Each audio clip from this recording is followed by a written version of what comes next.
Welcome to the Longest Take podcast.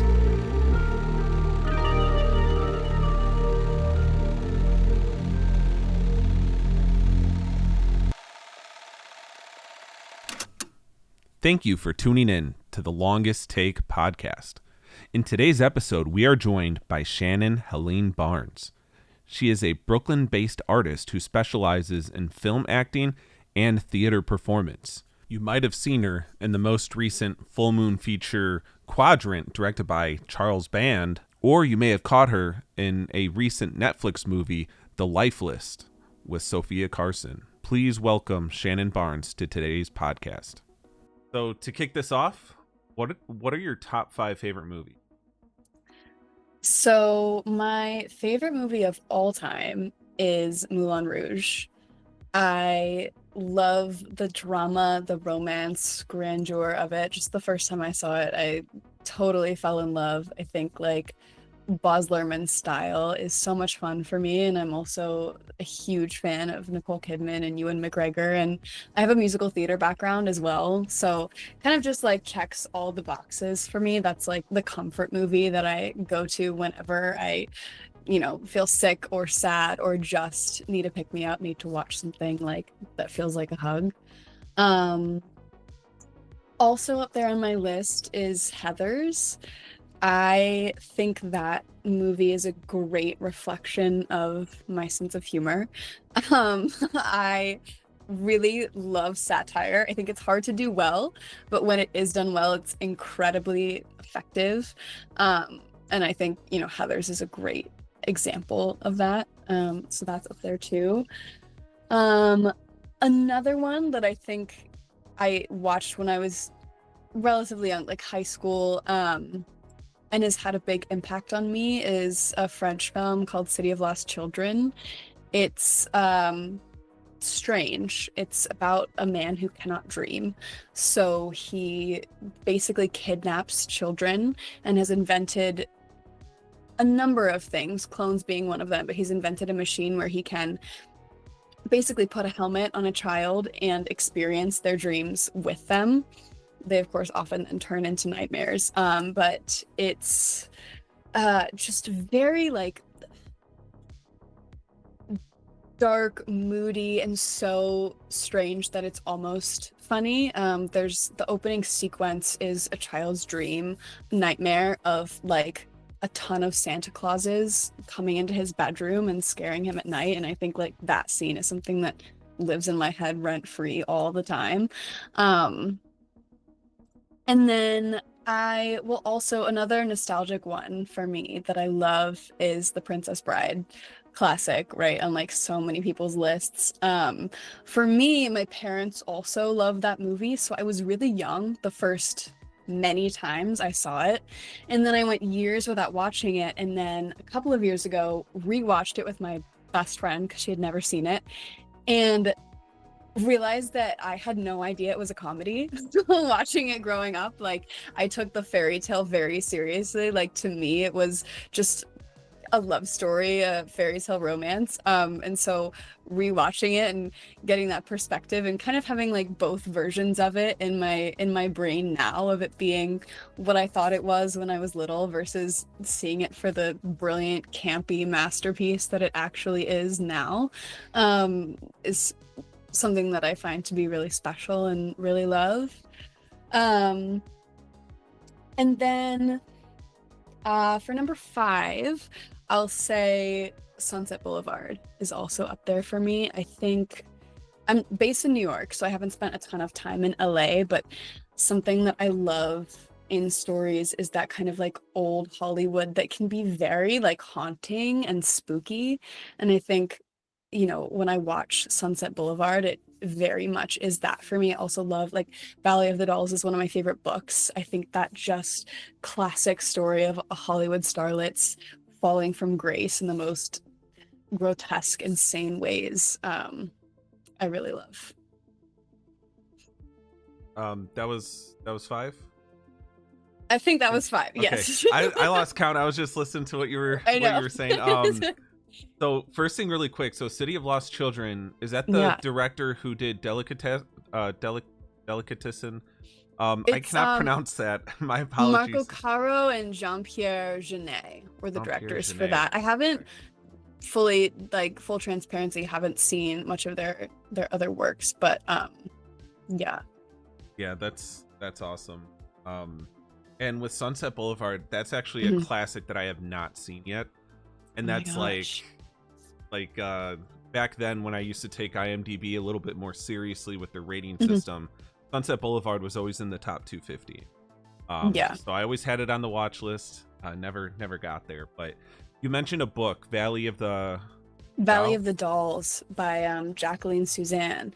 Yeah, it's spans like 20 years, starts in I think 1945 and then ends around 1965, and it follows three young women who initially moved to New York from very different backgrounds to pursue an independent life, which obviously in the 40s was a unique thing to do. Right. And it follows the three of them through a very rapid rise to success, and then it kind of reaches a peak in the first third of the book, and then just slowly everything kind of crashes and burns. And what's interesting about it is when it was first published, it was seen as kind of like a cheap gossip burn book kind of thing, because the author, Jacqueline Suzanne, had included a lot of true stories about people she didn't necessarily like. So it's kind of written off as trashy, but reading it obviously from a fresh perspective, and I don't know, I've read it like 3 or 4 times, but the first time I read it was probably around 2021. I didn't know any of that, and I didn't see any of that. I was just like, wow, this is such a brilliant character study and illustration of how hard the world can be on beautiful women who are successful. And like, Judy Garland is an inspiration for one of the characters, so you can imagine like the kind of places it goes to. And there is a movie adaptation of it actually, but I think it's pretty old, and there are parts of it that are really great, but I don't know that it fully captures the kind of feminist lens that I see it through in 2025. So I don't know, there's potential for a remake for sure. Right. Yeah. Especially if it was done a few decades ago. Yeah, it's gonna be a lot Yeah. harder to capture that feminist angle of it because Hmm. a couple decades ago, I mean, things still weren't all that great. So, Exactly. and it sounds familiar. I swear that there was like some prevalent figure that was mentioned in this book. I'm Well, thinking. Sharon Tate was in the movie, so Okay. she is like tied to it for sure. Judy Garland is one who was it was kind of based on one of the Yeah. characters. I'm thinking Andy Warhol, but was that like before that time or? This would have been a little before Andy Warhol for Okay. sure, but Okay. Yeah, I'd have to think but about it. similar vibes of like the old New York, the old LA, like back when, you know, Yeah. Studio 54, you could kind of go crazy and no Right. one was doing anything about it. Dolls are pills in Yeah. this book, so. Awesome. And just to stay on this topic a little bit longer, are there other Mhm. books that you would recommend? I mean, are you a reader? Are there other stories that really grab you? I'd be interested to know a little bit more Yeah, about that. I really love Joyce Carol Oates as well. Very different vibe from Valley of the Dolls, but definitely follows a similar thread of it's very character and relationship driven and very much about what pushes people to their breaking point. I think I Love Them by Joyce Carol Oates. That's a really, really uh I don't want to say wonderful because it's at times very sad as well. Story about a family, a couple of generations of a family living in Detroit right around the time that it fell from grace, so to speak. We Are the Mulvaneys was also a really famous book of hers that I cannot recommend enough. And I'm also a big fan of Virginia Woolf. Mrs. Dalloway has been one of my favorite books for a long time. Orlando, for sure, is a really great one. Yeah, those are, if I had to like put my top 3, it would probably be from Valley of the Dolls, Mrs. Dalloway, and them are really up there for me. Awesome. That's a great selection there. I'm gonna add some of that to my TBR too, because Yes. Are you a reader as well? yeah. I dabble a lot into genre, but like Okay. literary stuff, I don't always get a chance to. The closest to that is like Cormac McCarthy, someone like that. But yeah, I was on a big Stephen King kick for a while. Yeah.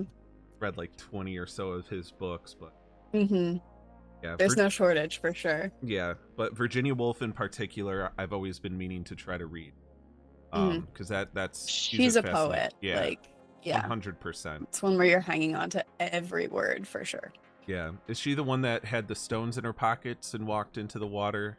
Yes. And then Sylvia Plath, it was Head her. in the oven. Yes. Yeah, it's kind of dark that I just think of those two things right away, but It's okay. I mean, we're here talking about horror films. So yeah, exactly. I understand the connection. Right. So the first time that I ever came across your performances in general, it was a Charles Band film. So Mhm. I'm interested to know, like, what's your Charles Band origin story? Were you aware of any of his work prior to working with him? How did you come to work with him? And then just how was that experience being on set for Quadrant? Yeah, so I actually was not familiar with Charlie and like the Full Moon universe, which feels as soon as I, got the job and started looking into it, I felt crazy for not knowing, because I do like for a while, like my friends and I would watch like B movies together once a week. Like it is such an iconic like cult following kind of brand. But I was like very new to it by the time I auditioned and accepted the role, and it was also a very quick process. Like I shot the audition and then within like 10 days was already on set. So I immersed myself like quickly into and fully into that world. I think the first Charles Band movie I watched was Head of the Family, which I don't know if you've seen it, but it is wild. So Yeah. I saw it and I was like, okay, like this is gonna be crazy. And I love it. Like I love that. And getting there, like he has this crazy like full moon manor in Cleveland that looks like it is straight out of a horror film. I know like he's shot some stuff there and I'm sure will continue to do so. And yeah, he just throughout the whole process did a really great job of bringing us kind of into the world and the community. Like he's always making content for his different subscribers, and he was really big on like cast bonding and all of that sort of thing, and like sharing his work with us throughout the process, because Quadrant was his 400th film. So there's no shortage of history there, which was really cool. And I think it really helped me get into the world of Quadrant for sure, because there's so much history and like tone and branding to understand right from the get. And that also made it really fun because, especially like being in New York, I can go into these projects and it feels like, going into a day job where I come back to my apartment and my life and my friends at the end of every day. But the experience of being on set filming Quadrant was really immersive. And that was really unique and really cool to be able to have that kind of like all-inclusive, comprehensive experience of a production, my first time doing a feature film. Yeah, that's awesome. And what's his work ethic like? Because like you've even mentioned, 400 films. So I just imagine like he's like super efficient. He's like, all right, we're good here. Let's move on to the next. Like, did you like, what was your experience with that piece of it? Like from where you were as a talent, kind of seeing how he was directing it. What was his style like? What did it make sense that he's been able to do 400 movies? It absolutely makes sense. I'll say a couple of different things. When it comes to like the process and how he works, he and his, not all the time, but many times, and on this particular project Quadrant, his DP Tom Calloway, they know what they're doing. Like they are so experienced and so efficient. They would set up shots in like no time at all, and they knew exactly what they wanted from us and from like their gaffers and grips and whoever. So it was for sure the most efficient film set I've worked on to date. It was mind-blowing how well they worked together and how quickly they were able to set up like stunning shots.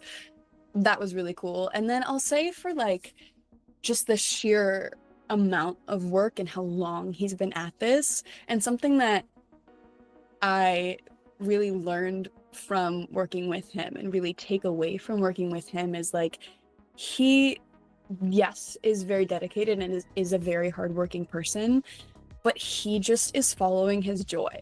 Like, he loves it so much, and he's said, you know, to me and some other people in the project, like, I could take the money I have to make 10 films in 1 year and instead make one that's much higher budget and like more of a big production, high quality, like something that you would, you know, sell to a distributor or whatever. But he's like, that's not why I'm doing it. Like, I love meeting the actors. I love being on set every day and like getting through 17 pages, you know, and seeing as much as I can. And like, that love is really genuine and really fresh. And so I think that's a 100% a big part of what drives it and what makes it happen. And something I definitely like aspire to. Yeah, and that, I mean, that makes it even better for it being like your first feature to have that experience, because that's I don't know, I think all that's pivotal to just like learn from the jump, just kind of seeing how someone like that does it. Because I imagine as you continue to work, you're gonna run more into that like kind of like movie mill type of filmmaking, where it's just like they're just churning it out like a machine and whatever, get a paycheck. But yeah, that's awesome. Side note, Trancers is my favorite Charles Band film. If you haven't seen it, have you seen that one? Yeah. So I like when he goes sci-fi, which is why I liked Quadrant as well. But definitely a whole bunch of movies there to really enjoy. And to kind of go on a different, you know, jump out of genre for a little bit. So you were just a part of the Life List on Netflix. So one, congrats on that, because I saw that was charting. So that's always cool, even though you were just you know, you were a side character or whatever. You do have a couple lines. I did make sure to watch it. I'm usually not a rom-com guy, but I wanted to check it out. And you know, I think 2 scenes, right? You had 2 scenes or so. Yeah, 2 scenes in there. So being on a Netflix set, what was that like? And also, how does that contrast to a Charles Band set? Right, for sure. Well, I mean, thank you, first of all, for watching and for congratulating me. It's been a really exciting week. Feeling good about all of that. It's been really fun. Finally getting to share it with people and hear their reactions and whatever. Definitely the biggest difference is just the scale. On Quadrant, we were working with a very relatively small, tight-knit cast and crew. It was, you know, all in all, from start to finish, less than 30 people, usually averaging around half of that on set. And we were with each other, you know, every day from start to finish. And that obviously creates like a certain vibe of like community and collaboration that I really, really enjoyed. And then for something like Netflix, they have obviously a much bigger budget, and like they're working with a ton of different entities trying to make this project work. And so just the scale of how many people were involved and was hugely different for sure, and was a bit of a shock to me as well, because I actually shot them really close together. I received the audition for the Life List while I was in Cleveland working on Quadrant. Oh wow. And like did it in my bedroom one night after we wrapped. So it was like jumping from being catapulted from a small pond into a really, really big one. So that for sure was a big difference. And also just obviously the size of the role affects things. Like with Quadrant, we all were in it from the beginning. We were doing a table read and like had more time for like character analysis and relationship building. Whereas with the Life List, I was thrown in towards the end of the process. So it was like, I walked on a set one day and met the woman who's been playing my girlfriend of like, you know, however many months. And so that was definitely like a different challenge for me, just working at that kind of speed and having to sort of step into an already working in motion machine as opposed to being a part of something from the beginning. And then, the other big difference for sure is Quadrant doing like 17 pages in one day.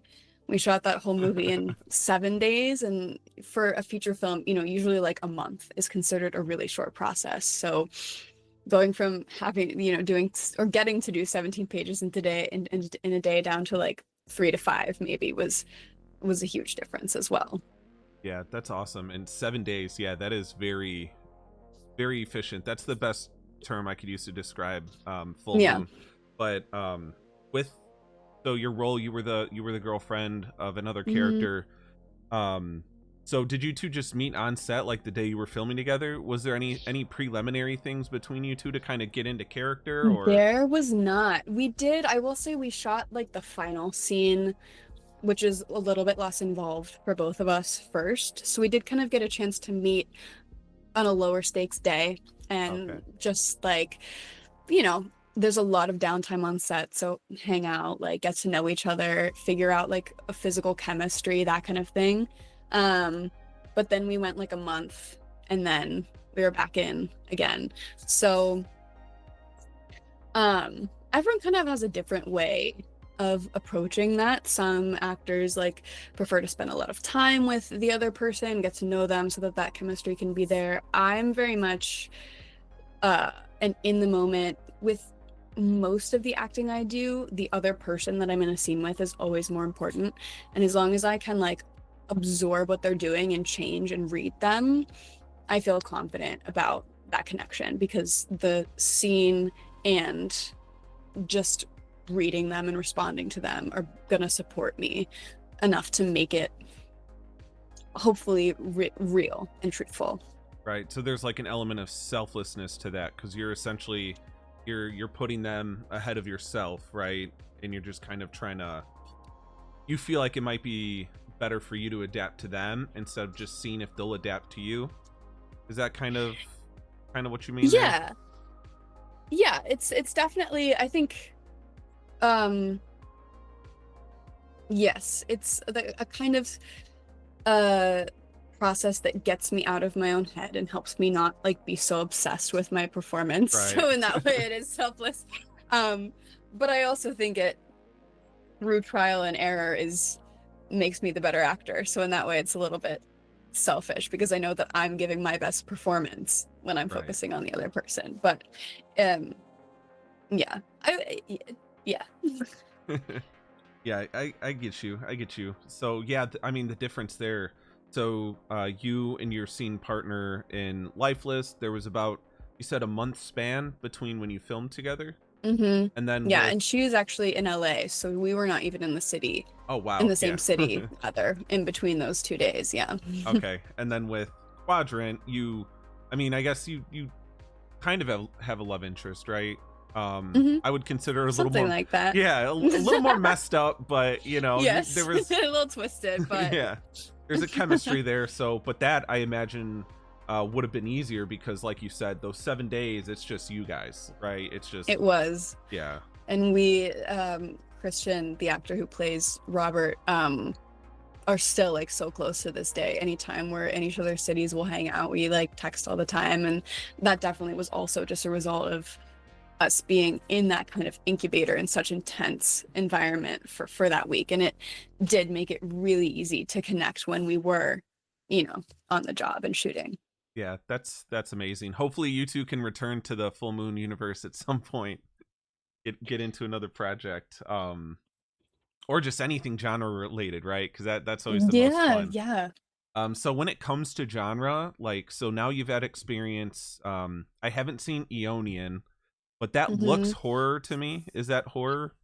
It is. It's still kind of doing the festival circuit, so I'm not sure if they have a release date planned yet for us, but it is definitely a horror film. We had our premiere at Scream Fest in Los Angeles in October. So nice. Nice. So now that that one, I'm guessing you have more of a lead role, correct? If not the lead role. So I know your rom-com experience wasn't a lead or anything, but are you more partial to the genre at this point? Is it safe to say? I will say I adore working on horror film sets. I think it is such a blast because I also love the more technical elements of like fight choreography or working with fake blood and like how we make that work. I think it is so much fun. I always have a blast. When it comes to like preferring a specific genre though, I would say like I'm greedy, like I want to try everything. Um, and for me, what's really important and what really makes a project worthwhile is it comes down to like character conflict and relationships. As long as the script has a really strong sense of those three things, which I think you can find really across genres, I'm down for it. Like, using Quadrant as an example, oh my God, I probably read Courtney Joyner's script like 100 times in the 10 days between when I was cast and when I went to shoot, just because I was so like obsessed and fascinated by figuring out how to make sense of this person who is so batshit crazy and figure out how I can like advocate for her and do the most truthful and justified portrayal of this person, and like combing apart every line for meaning. And I think there's really potential for that anywhere. It's fun to play a villain. And maybe I'm like partial to playing villains. That Yeah, that could be maybe it. that's what it is.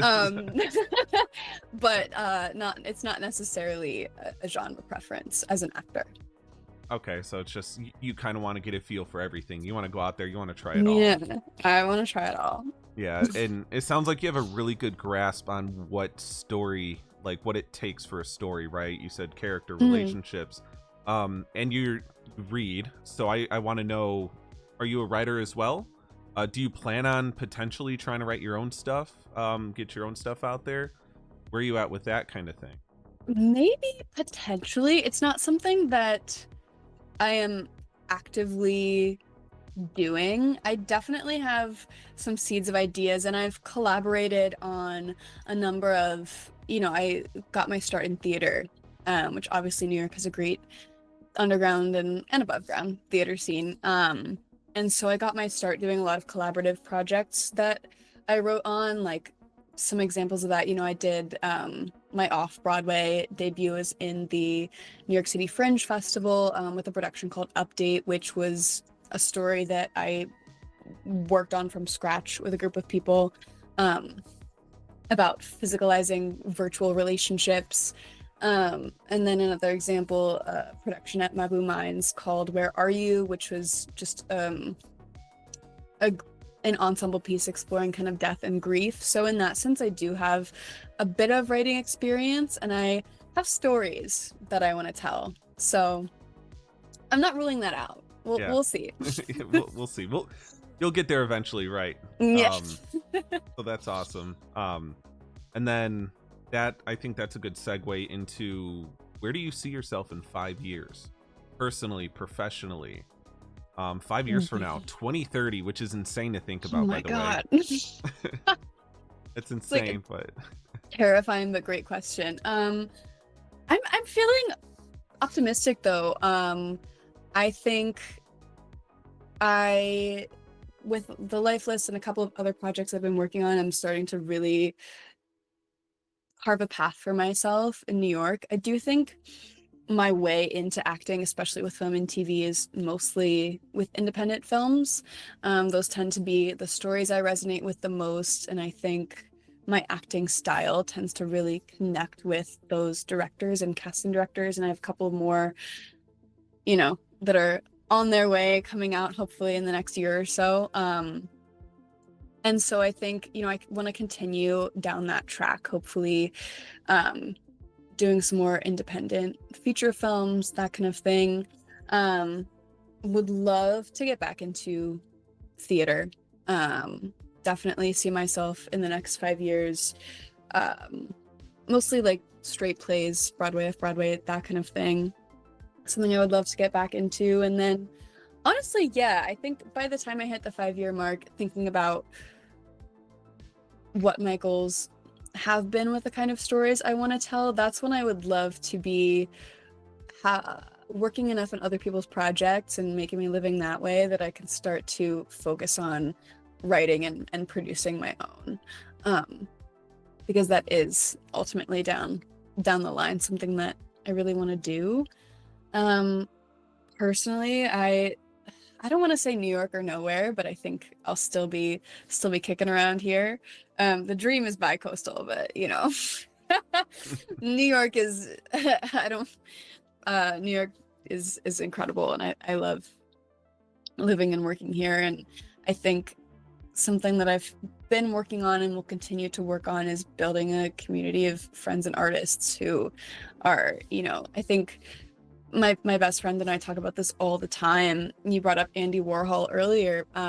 Like Patti Smith is another example we use of like when virtual communities were not a thing, how there were like places, iconic places around New York where you could just go and know that somebody was going to be there, some like-minded person who's going to also be writing or painting or producing or whatever it may be. And I think I would love to in the next 5 years find that community for myself.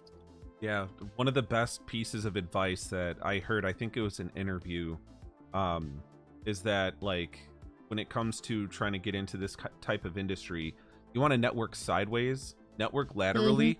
Don't try to like network upwards, just network sideways, establish like a nice, you know, group of peers, collaborators, and like you'll be all right.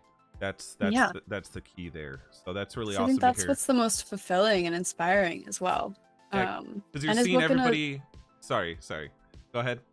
No, it's just, and it is, I think, absolutely what is going to help you in the long run, because somebody's going to get there and bring you right along. So yeah. And it's rewarding to be able to see friends that you, friends that you've gained over the years, just see them succeed. They probably love to see you succeed. It's just, yeah, it's really great. And it's awesome that you're so into theater as well, because I think there's a fascinating crossover a little bit when it comes to, you know, the film industry and theater. And personally, something that I've noticed, because I did a short recently and it was a oneer, which is just a one-shot take for like 16 minutes. And the whole time going into it, what I'm thinking about is like, this is like a theater play, right? Because in theater, there's no cuts, you know, there's also no multiple takes, you just one and done. But it's just, there's so much you could learn from theater that you could bring into film.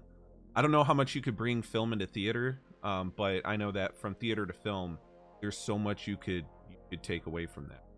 And I think that that's an awesome thing. And some of the greatest artists in the genre, performers or creatives or both, they've come from a theater background. So I think that'll be great, just, you know, for you to kind of experience a little bit more with that too.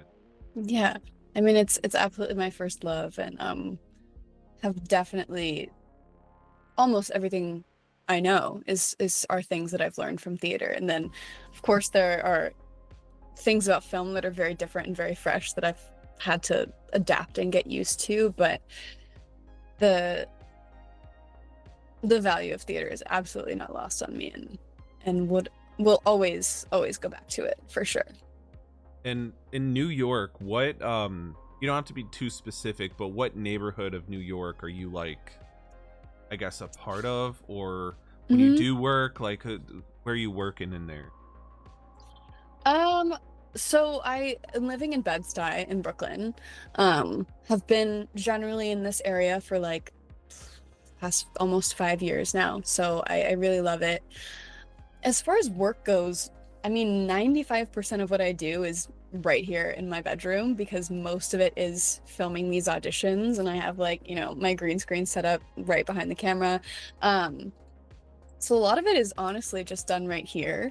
And then when it comes to being on set or whatever, it kind of depends. There are like sound stages in Queens and in Bushwick and then in Jersey. And then for locations, like between New York and right upstate / New Jersey, there's almost anything you could want. So I'm all over the place, which is something I really enjoy about working in film, actually, because in theater, you know, you have one spot and you use it to create kind of the world you need. But with film, you can really be working like in and around and of the city, which I think is really magical and fun, because that's brought me all over the place. Right. Yeah, there's no bounds with that. Mm-hmm. I don't know if I'm pronouncing this correctly, but the neighborhood of ENIAC, is that correct in New York? ENIAC? So I think so. I'm not sure. I always There see are it so many typed out, street names that but I like pray I never have to say out loud, because I'm like, I don't know. yeah. So I got a friend who lives in that neighborhood, and the way that he talks about it, he works on sets sometimes. He does stuff from being an extra to just set dressing or whatever. But Yeah. the way he speaks about that film community in particular sounds really strong.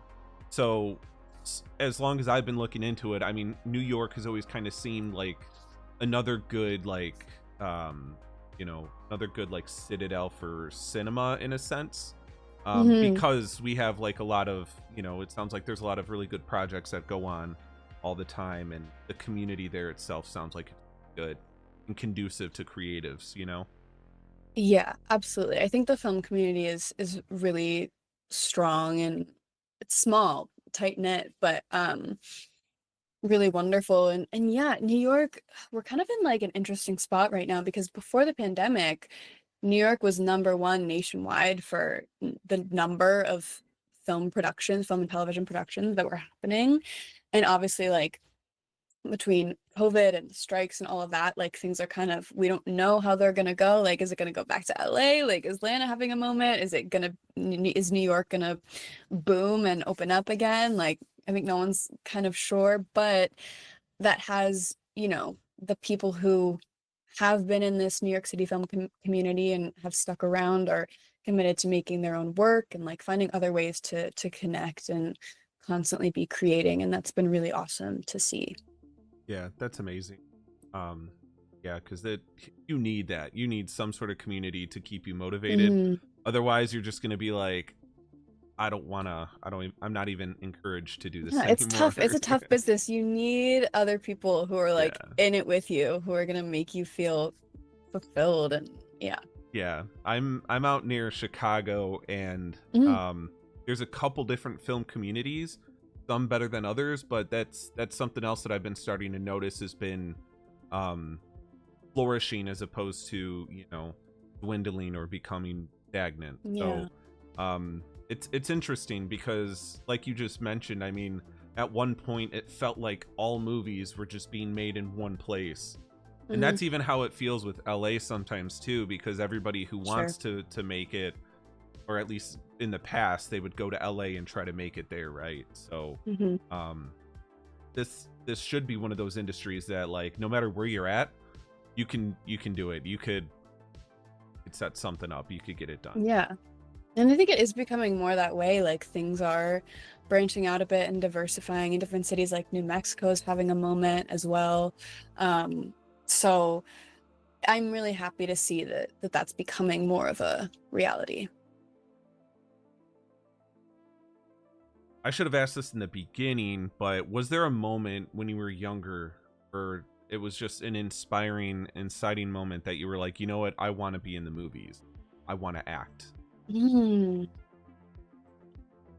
My in for me has always been music. I'm a singer as well, and like grew up just wanting to sing all the time. So in a way, I've always loved telling stories, and like something I think about a lot in terms of how I kind of describe like the origin of my love for acting is I was always very affected by anything I ever saw, and after a movie would subsequently pretend to be in it and feel unsatisfied because I actually wasn't.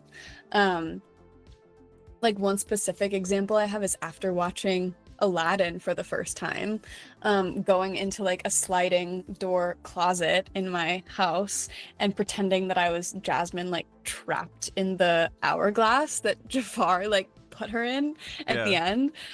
So that's probably like a pivotal moment that I think of. But when it comes to like really actually how I ended up here, it was in a way almost, I don't want to say an accident, but the more I work, the more I learn that this is like such a trial and error thing. And no matter what you do, like until you're in it, you can't possibly know what's going to happen and like practically how it all works out. Because like I said, had always been a singer and I just wanted to sing. And then I was like, oh, like I'll do musicals. And then it kind of just worked out because of where I was, that dance training was what was the most accessible to me. So I was like, I'll be a dancer and that'll help me do musicals so that I can be an actor. And then I came to New York and studied musical theater, graduated in the pandemic thinking that was going to go into a field that didn't really exist. And then as I started auditioning and got representation and whatever, I was kind of like, oh, like I'm actually a much more naturalistic actor, and maybe what I'm gonna thrive in is working more in film and TV. And the first project I did, which was just a little bit over a year ago, a student short film, I was like, oh no, wait, like I love this. So kind of a little bit of both. Like there was a moment I think that it sticks out in my head as wanting to like tell stories and be an actor, but my journey into film and TV was kind of many years in the making. Yeah, that's awesome. And I see the piano behind you too, or the keyboard, Yes. you call it. Do you record original music at all? Like, do you have like a Spotify for stuff or something? Kind of nothing original yet. I have been working on a project, a concept album for a while now. I don't know if you're a fan of folk music, but folk artist Townes Van Zandt, who's kind of like a contemporary of Bob Dylan, will say, one of my friends, collaborators, came to me with this proposal for a concept album of new arrangements of a bunch of his songs. And so we have recorded all of those as a duo and are slowly releasing singles under the band name Guipago Dreams. It's myself, and then Jacob Carr and Nick Anton are kind of like the key players in that. So we're on Spotify there. Don't have any solo musical projects at this point, but also something that maybe soon, a little down the line, we'll... Yeah, you got a lot of little seeds lined up there, so so you're gonna keep yourself busy for a while there. Oh yeah, I'm a busy person. That's awesome. Yeah, folk music. You know the band Mount Erie, or the singer Mount Erie by any chance? No, I don't. I'll have to. I mean, I'm from Pennsylvania, so I know Erie, but yeah. So that Elliott Smith, is that considered folk? Oh yeah.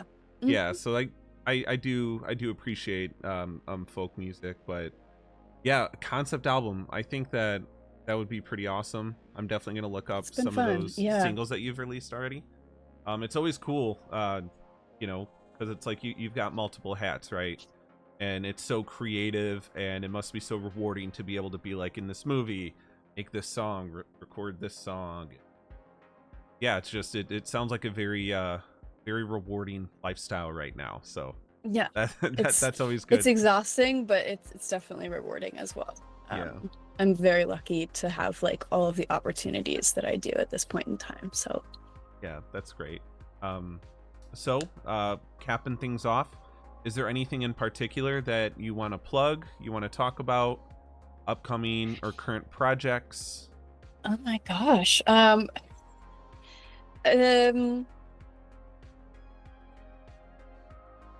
I will say, look out for me again on Netflix at the end of April. I won't say what it is, because things can change, you never know, but hopefully, potentially, that's coming up in the next month or so.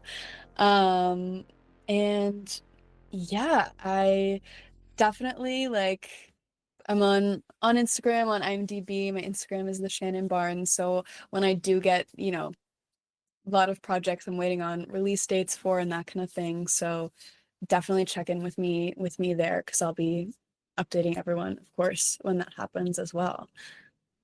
Awesome. Yeah, thank you so much for joining me. I really appreciate it. It was Thank great. you so much for having me. It was so wonderful talking to you. Yeah, you as well. Thank you.